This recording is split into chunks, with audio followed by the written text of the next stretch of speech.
ప్రజా ఆదరణ చూసి ఓర్వలేక కడుపు మంటతో ప్రతిపక్ష పార్టీలు అసత్య ఆరోపణలు చేస్తున్నాయని రాజానగరం ఎమ్మెల్యే జక్కంపూడి రాజా అన్నారు. అవినీతికి ఆస్కారం లేని సుపరిపాలన ఏపీ రాష్ట్రంలో సీఎం జగన్ అందించారన్నారు. రాజానగరం నియోజకవర్గంలోని పలు గ్రామాల్లో ఆయన ఎన్నికల ప్రచారం నిర్వహించారు. మరోసారి జగన్ను ముఖ్యమంత్రిగా గెలిపించడం ద్వారానే రాష్ట్రానికి మేలు జరుగుతుందన్నారు. రాజానగరం నియోజకవర్గంలో ప్రతి గ్రామాన్ని కొన్ని కోట్ల రూపాయలతో అభివృద్ధి చేశామన్నారు.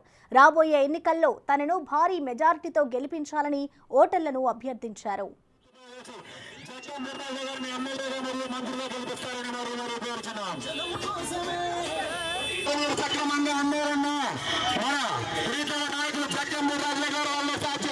కాబట్టి మళ్ళీ వచ్చి ఎన్నికల్లో జక్కంపూడి జన జైత్ర యాత్ర ఎన్నికల ప్రచార కార్యక్రమంలో భాగంగా